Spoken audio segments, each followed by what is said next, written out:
The banquet hall at the Grandview Country Club buzzed with conversation as Dad's colleagues, family, and friends gathered to celebrate his 40 years at Patterson Financial Group.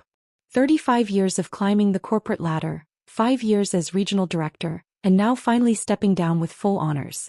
The achievement everyone in our family had been working toward for decades. Everyone except me, apparently. I sat at the family table, nursing a club soda and watching Marcus work the room like he owned it. My older brother had always been the golden child. MBA from Wharton, senior vice president at Morrison Capital, married to Jennifer who came from old money, 2 kids in private school, house in the right neighborhood. Everything Dad had dreamed of when he'd started his own climb up the financial world's ladder. "There's my baby brother." Marcus's voice boomed across the table as he returned from his latest networking session. "Still nursing that soda? Come on, live a little. Dad's buying tonight." I smiled politely. "Someone has to drive." "Drive what?" "That 15-year-old Honda." He laughed and Jennifer giggled beside him. "Seriously, David, when are you going to get a real car? Or a real job for that matter?" The table had gone quiet. Dad shifted uncomfortably in his seat, while Mom tried to change the subject by asking about the dessert menu. My sister Emma looked down at her plate, clearly embarrassed. "I like my Honda," I said calmly. "Gets good gas mileage." "Gas mileage?" Marcus shook his head in mock disbelief. "Ladies and gentlemen, my 30-year-old brother's biggest concern in life. Gas mileage." More laughter from his side of the table. The truth was, I could have bought a fleet of luxury cars without blinking. But the 2009 Honda Civic served my purposes perfectly. It was invisible, unremarkable, exactly the kind of car someone struggling to make ends meet would drive. Which is exactly what my family believed I was doing. For the past 8 years, ever since I'd dropped out of law school to pursue my own path, I'd carefully maintained the image of the family disappointment. The one who couldn't get his life together. The one who lived in a tiny studio apartment and worked odd jobs to pay the bills. The one who borrowed money from Mom occasionally and showed up to family events in thrift store clothes. What they didn't know was that I'd spent those 8 years building something extraordinary. It started with a simple observation during my brief time in law school. I'd noticed how inefficient the legal research process was, how lawyers spent hundreds of billable hours combing through case law that could theoretically be analyzed by artificial intelligence in minutes. So I'd quietly dropped out, liquidated my small trust fund and started building.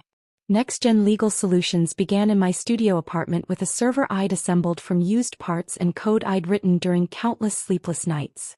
The first version was crude but functional, AI-powered legal research that could scan centuries of case law and identify relevant precedents in seconds rather than weeks. I'd started small, reaching out to solo practitioners and small firms who couldn't afford the big legal databases. $5 a search, $20 a month for unlimited access. Lawyers loved it because it made them more efficient. I loved it because every search taught my AI something new. Within 2 years, I'd quietly acquired 3 competitors and expanded into contract analysis, document review and regulatory compliance. The legal world was slow to adopt new technology, which gave me time to perfect my systems while staying completely under the radar. By year 4, I wasn't just disrupting legal research. I was revolutionizing it. Major law firms started licensing my technology through white-label partnerships.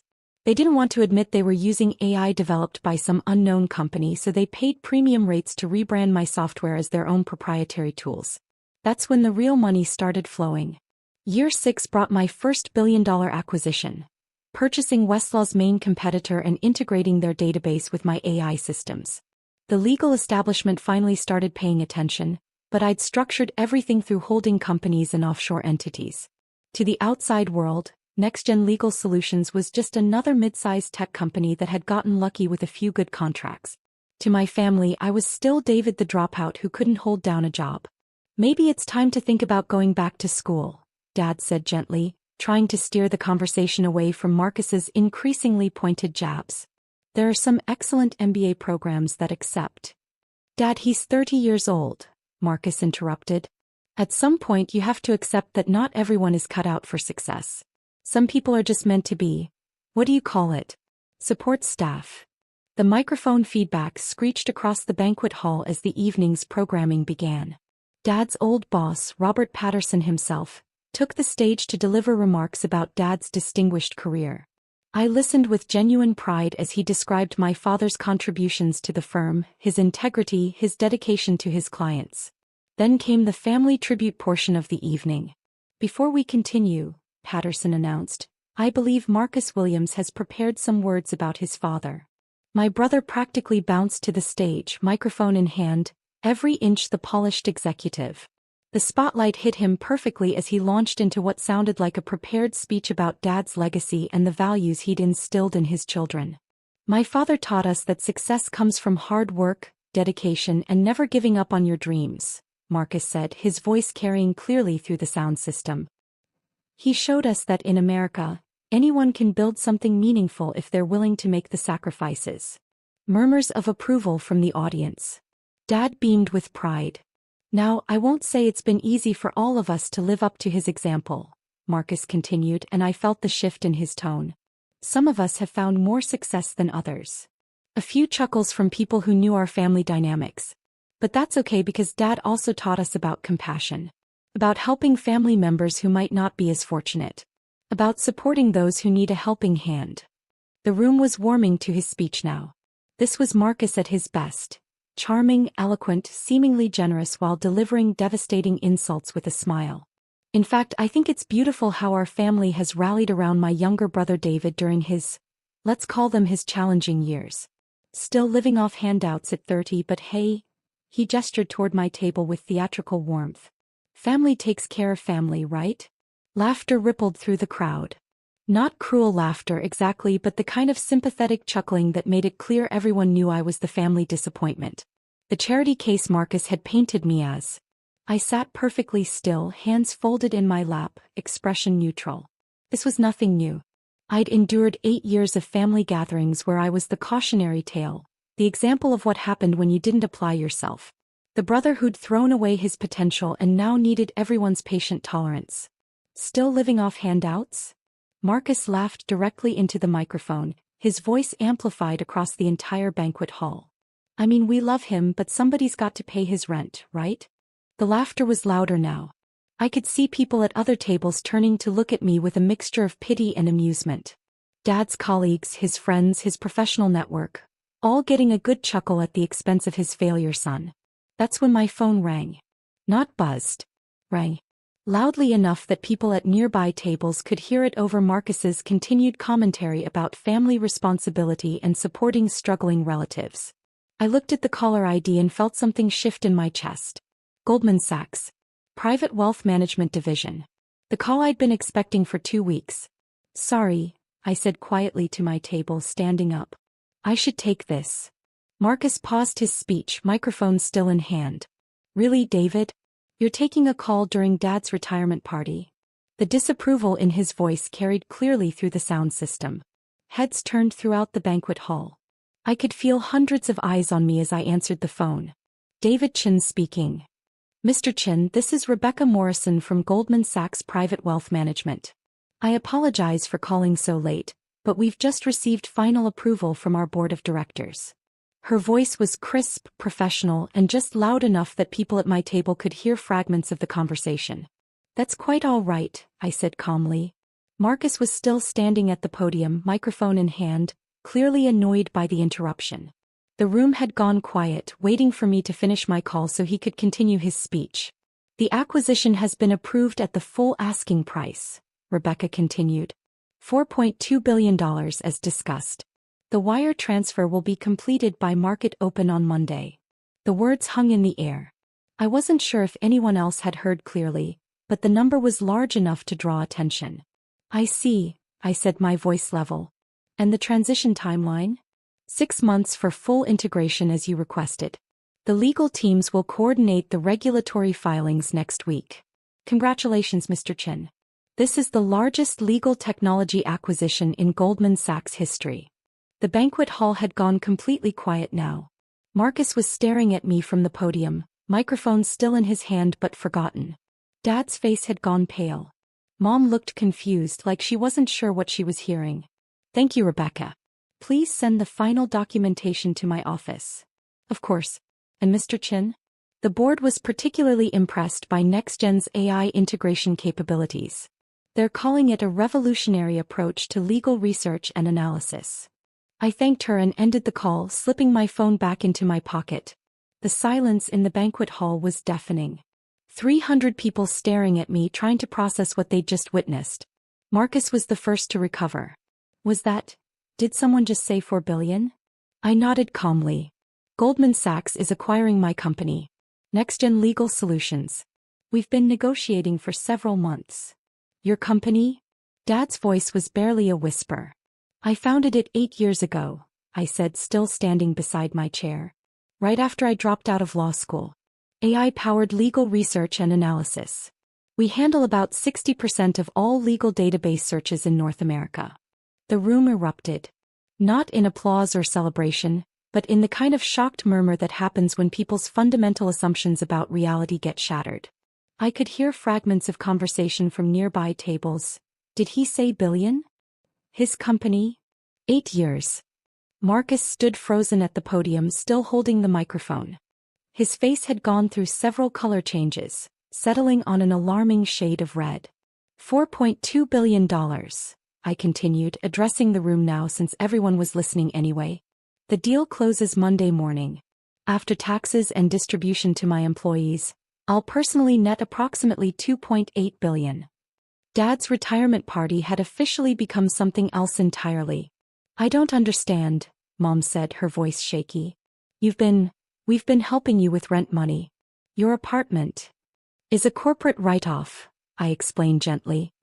I've maintained a low profile for security reasons. Most successful tech founders become targets for everything from lawsuits to kidnapping attempts. It's safer to appear unremarkable. But the Honda, Jennifer whispered. Your clothes. You asked to borrow money for groceries last month. The Honda gets excellent gas mileage, as I mentioned. The clothes are comfortable. And I wanted to see if anyone in this family would help me when they thought I needed it. I looked around the table. Mom was the only one who ever offered without being asked. Emma was staring at me like she'd never seen me before. You've been pretending to be poor. For 8 years. I've been building something meaningful while avoiding the complications that come with visible wealth, I corrected. There's a difference. Marcus finally found his voice. This is impossible. You're telling me that you, my dropout brother who can't keep a job, built a billion-dollar company? While living in a studio apartment and driving a Honda. $4.2 billion company, I corrected. And yes, that's exactly what I'm telling you. The murmur from the crowd was getting louder. People were pulling out phones, presumably to Google NextGen Legal Solutions. I had about 30 seconds before someone confirmed everything I'd just said. Marcus, I said, looking up at him still frozen at the podium. You mentioned handouts. He nodded numbly. I've never received a handout in my adult life. But since you brought it up. I pulled out my phone and opened my banking app. I noticed from Mom's comments over the years that you've borrowed approximately $87,000 from Dad and Mom since Jennifer lost her job. Would you like me to cover that debt? Call it a family gift. The color drained from his face entirely. Or perhaps you'd prefer I discuss the bridge loan you needed last year when Morrison Capital was investigating those discrepancies in your client accounts? David, Dad said sharply. That's enough. Is it? I looked around the table. Because I've spent 8 years listening to commentary about my failures, my lack of ambition, my need for handouts. I've been called a disappointment, an embarrassment, a waste of potential. Tonight, in front of 300 people, I was publicly mocked as someone who lives off handouts and needs the family's charity. I stood up and walked toward the stage. Hey, I asked Marcus, gesturing to the microphone. He handed it over without a word, stepping back like I might be contagious. Good evening, everyone, I said, my voice carrying clearly through the sound system. I apologize for the disruption. As some of you may have overheard, I just received confirmation that Goldman Sachs is acquiring my company, NextGen Legal Solutions, for $4.2 billion. The crowd had gone completely silent. For those who don't know me, I'm David Chin, Robert's younger son. The one who dropped out of law school to pursue his own path. The family disappointment who couldn't get his life together. A few uncomfortable chuckles from people who recognized the irony. I founded NextGen 8 years ago with a simple goal: revolutionize how legal professionals access and analyze information. Today, Our AI systems process more than 2 million legal queries daily for law firms across 6 continents. We've eliminated millions of hours of redundant research, democratized access to legal databases, and fundamentally changed how attorneys serve their clients. I could see people frantically typing on their phones now, searching for information about my company. The acquisition by Goldman Sachs represents the largest legal technology deal in history. It will create thousands of jobs, accelerate AI development across multiple industries, and establish new standards for how professional services integrate technology. I paused, looking out at the crowd of Dad's colleagues and friends. I share this not to boast, but to make a point about assumptions. For 8 years, I've allowed my family and friends to believe I was unsuccessful because it served my purposes. It allowed me to work without distractions, build without interference, and focus entirely on creating something meaningful. But I want to be clear about something. I looked directly at Marcus. I have never, in my adult life, received handouts from anyone. I have never been a charity case. And I have never been an embarrassment to this family. The applause started slowly from a table near the back and built gradually until the entire banquet hall was clapping. Not for me specifically, but for the story, for the surprise, for the sheer audacity of what they just witnessed. I handed the microphone back to Marcus and walked back to my table. Dad was staring at me with an expression I'd never seen before. Not pride, exactly, but something closer to awe. $4 billion, he said quietly. 4.2 billion, I corrected. But yes. And you never told us. Would you have believed me? He considered this for a long moment, then shook his head. Probably not. Mom reached over and took my hand. I'm so sorry, honey. We never knew. You weren't supposed to know. That was the whole point. But we treated you like someone who needed help. And sometimes I did need help. Just not the kind you thought. Marcus had returned to his seat, looking like he'd been hit by a truck. Jennifer kept staring at me like I might be an imposter. Emma was the first to speak. So what happens now?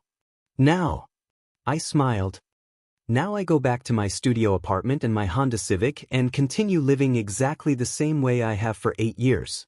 Except on Monday morning, I'll also be worth approximately $2.8 billion. That's insane, Emma said. That's practical. Wealth changes people, and not usually for the better. I've spent 8 years watching this family's dynamics, seeing how money and status affect relationships. I'm not interested in becoming someone I don't recognize. But you could buy anything, Jennifer said. A mansion, cars, boats. You could travel anywhere, do anything. I could, I agreed. But I like my life. I like my work. I like being underestimated. It gives me advantages that money can't buy. Dad was still processing. Your company. You said it handles 60% of legal searches. Approximately. We're the invisible infrastructure behind most legal research in North America. Law firms license our technology, rebrand it, and present it as their own proprietary systems. Their clients never know they're using our AI. That's brilliant, he said softly. It's practical. Direct consumer marketing in legal services is expensive and complicated. White label licensing generates the same revenue with a fraction of the overhead. Marcus finally found his voice. I need to apologize. No, I said firmly. You don't. But I called you. You called me exactly what I wanted you to call me. Everything you've said about me over the years has been perfectly reasonable based on the information you had. But I was cruel. You were honest. There's a difference. I looked around the table at my family. I'm not angry about tonight or any other night. I needed you to believe I was struggling because it allowed me to build something extraordinary without interference. Your assumptions about my failures were essential to my success. Emma shook her head. That's incredibly manipulative. It's strategic, I corrected, and effective. The banquet hall was slowly returning to normal conversation levels, though I could see people at other tables still stealing glances in our direction. Someone had clearly confirmed my story online because phones were being passed around with what I assumed were articles about next-gen legal solutions. So what's next? Dad asked. After the acquisition, what are your plans? I'll stay on as Chief Technology Officer for 2 years to ensure smooth integration. After that, I shrugged. I'll probably start something new. I like building things. Another tech company? Maybe. Or something completely different. With this kind of capital, I can explore ideas that wouldn't be financially viable otherwise. Marcus was staring down at his hands. I feel like an idiot. Don't. You accomplished exactly what you set out to accomplish. You built a successful career, provided for your family, made Dad proud. The fact that I took a different path doesn't diminish your achievements. But I spent years lecturing you about responsibility and success while you were quietly building an empire. Were your lectures wrong? Should people be irresponsible?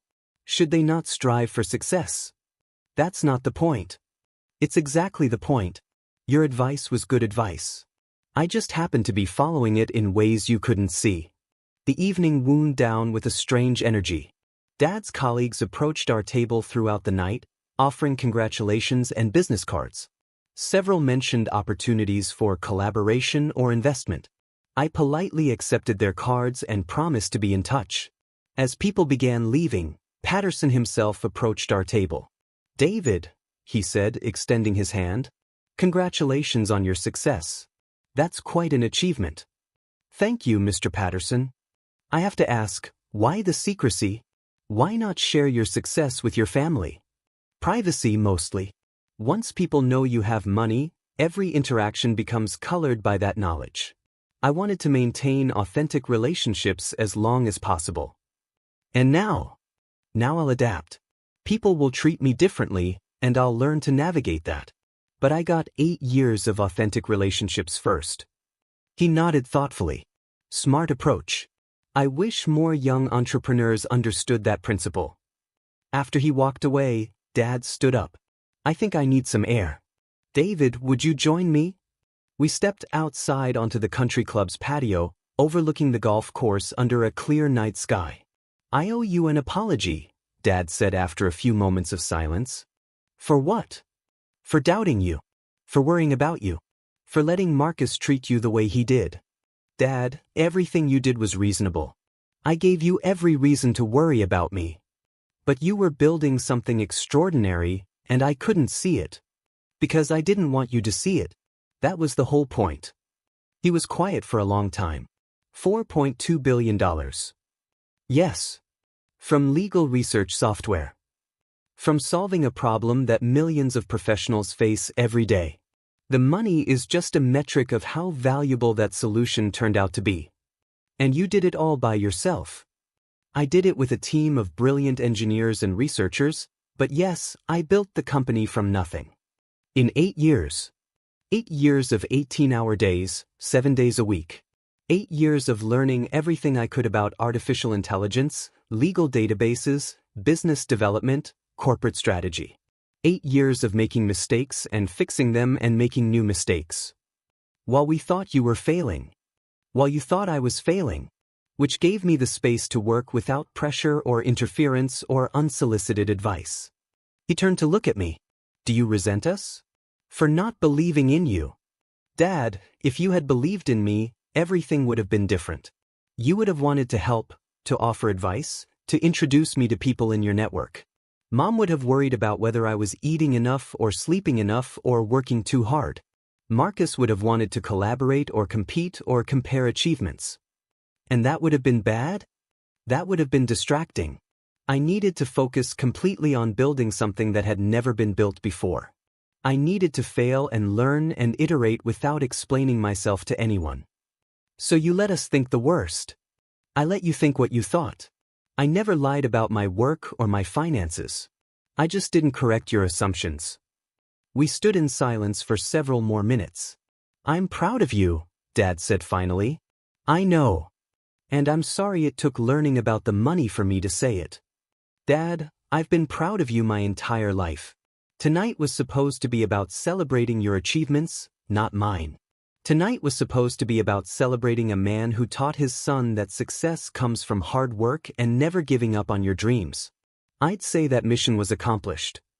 We walked back inside to rejoin the family. The party was winding down, people saying their goodbyes and heading home. Marcus and Jennifer were deep in conversation with Emma about something that looked serious. Ready to go? Mom asked as we approached the table. Actually, I said, I think I'll stick around for a while. Help Dad say goodbye to people. You sure? It's getting late. I'm sure.